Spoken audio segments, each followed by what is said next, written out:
Packers, Bears at Lambeau. This game was not about Green Bay. Green Bay was a touchdown favorite. Green Bay was at home. Green Bay is a team we talk about the last 30 years, whether it's Jordan Love, Aaron Rodgers, or Brett Favre.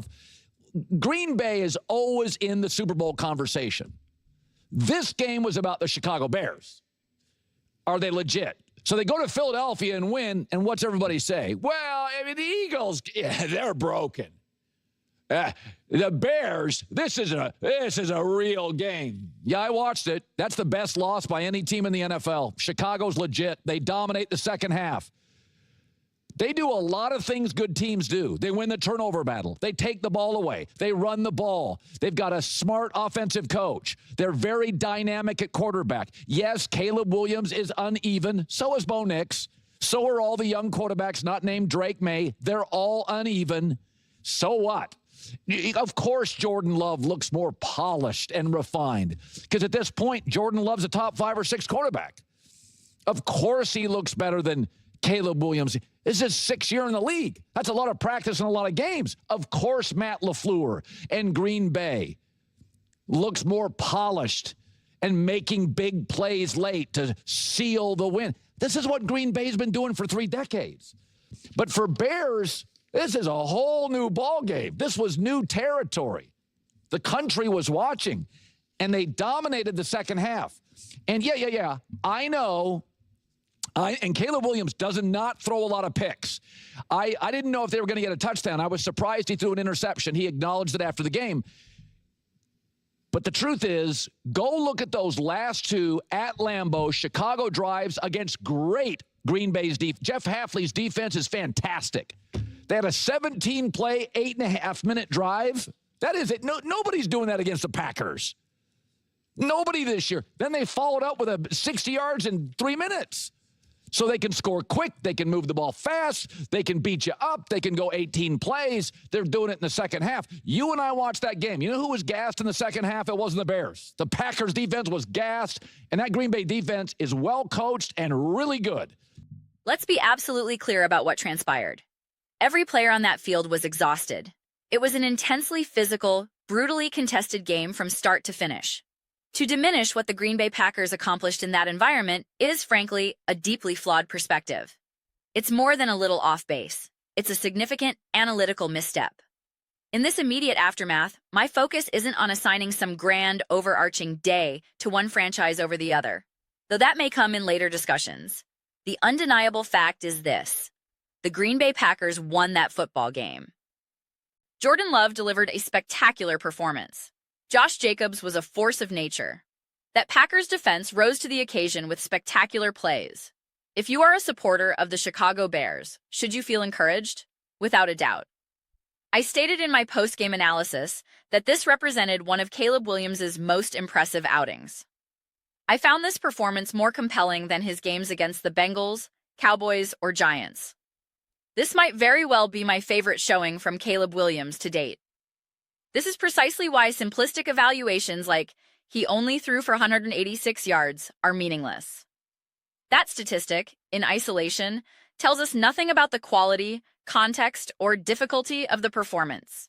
This brings me to a glaring inconsistency in the broader narrative. Previously, there was evident reluctance to even place the Packers within the league's top 10. Now suddenly, the discourse elevates Jordan Love into a top 5 quarterback conversation. Recall the aftermath of the Packers-Eagles game. I highlighted a clip where the commentary explicitly positioned Love on a different level than other elite quarterbacks, implying a lower tier. The narrative has now executed a complete pivot. We're to believe the Packers receivers are suddenly phenomenal, and the unit is amazing. The whiplash is jarring. Furthermore, the attempt to contextualize this by pointing to the Bears' victory over the Eagles is logically inconsistent. The Eagles are the same team that has been systematically criticized and labeled as not right for weeks on end. When they lose, it's framed as validation of that pre-existing critique. So, if we apply that logic uniformly, the Bears have defeated 2 talented but inconsistent opponents in the Packers and Eagles. This isn't about establishing a definitive hierarchy. I am not here to perform mental gymnastics to determine if this was a good loss for the Bears or proof they have arrived. In my view, In this uniquely parody-driven season, everyone of consequence has already arrived. The entire premise of one team being on a different level than another feels almost archaic this year. Such distinctions made perfect sense in prior seasons, but in the current climate, they hold little to no weight for me.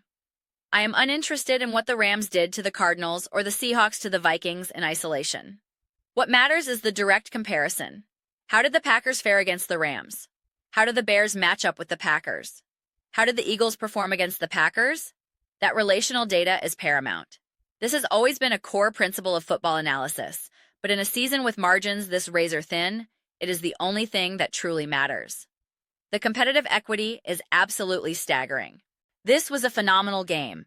The Packers secured a victory with a game-sealing interception against Caleb Williams. Yes, the Bears' 17-18 play touchdown drive was a masterpiece of execution, a Ben Johnson special. I acknowledge that when the Packers' elite defense got beat on that drive, it was a tip of the cap to brilliant scheming and individual playmaking. That happens against great offenses. But what about the Packers' own execution? What about the symphony between Jordan Love and Matt LaFleur? What about the impact of players like Micah Hyde and the defensive unit as a whole? The Packers deserve immense, unequivocal credit for this win. From a pure media narrative standpoint, I understand the inclination. The news story often carries more weight. The Bears, with a promising young quarterback, represent that newness. A Chiefs loss is a bigger story than a Chiefs win. Similarly, the emergence of the Bears is a compelling narrative. They benefit from that freshness. Watching the game, the clear takeaway is that the Bears are a legitimate, formidable team. That's exciting. It sets the stage for a divisional rivalry with split series for years to come written all over it, assuming health and continued development. This game did not prove the Packers exist on some untouchable tier far above the Bears. It proved both teams have excellent coaching and quarterback play, and it will come down to who makes the pivotal plays in critical moments. In this instance, that was the Packers. Invoking the legacies of Brett Favre and Aaron Rodgers is a nostalgic diversion that has no bearing on the present evaluation. Packers fans aren't looking at this team through the prism of 2012. They are asking, is this a Super Bowl caliber team right now? In a game like this, you look for signs of championship mettle, resilience, physicality, elite quarterback play under pressure, defensive clutchness, and schematic growth. The Packers displayed all of it. The growth of Jordan Love and Matt LaFleur, the relentless nature of the defense, the monster performance from Josh Jacobs, these are the substantive stories. This is why I felt compelled to address this. I observed the reaction to other post-game coverage, where the comment sections were flooded with sentiments like, "You'd think the Bears won this game." The undertone was palpable, a sense that the Packers' accomplishment was being overshadowed. I understand why Packers supporters would feel that way. While I will, of course, produce content celebrating Caleb Williams and the Bears' positive trajectory, because that analysis is also warranted, I realize the Packers were not receiving their due credit. Outside of the allure of new narratives and the sheer size of the Chicago market, I don't fully comprehend the oversight. The reaction throughout the week was equally illuminating. I received perplexing comments from both sides. Some Packers fans accused me of talking trash about their team, which was a bewildering claim. Others insisted I was doubting the Bears. It seems my passion for analyzing the game is often misconstrued as fandom or animosity toward a specific team. When I analyze the Packers, I do so through a Packers-centric lens. When I analyze the Bears, I adopt that perspective. This is why, leading into this game, I created 2 entirely separate videos, one from each team's viewpoint. I concluded the Packers-focused video by noting I could make an equally compelling case from the Bears' perspective. It simply depends on the analytical lens you choose. I find that duality fascinating. In many ways, this is a validating result for both franchises, especially given the Bears' prolonged struggles, which naturally dominate a certain storyline. However, that very narrative is currently overshadowing the Packers' achievement. If the Packers were not legitimate Super Bowl contenders, if they hadn't made significant moves positioning themselves to win now, I could better understand the Bears dominating the conversation. But that is not the reality. Therefore, it feels inherently imbalanced. This prevailing sentiment is precisely why I am creating this Green Bay Packers-centric analysis right now. We must vocally acknowledge what the Packers did.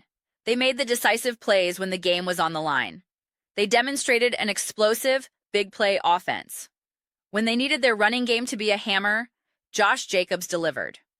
When the defense needed a final stand, they forced Caleb Williams into a critical error and secured the game-sealing interception. These are monumental accomplishments. This was a victory over a division rival in what was essentially a must-win scenario. Had the Packers lost, they would be teetering on the brink of playoff elimination. That's how tight the standings are.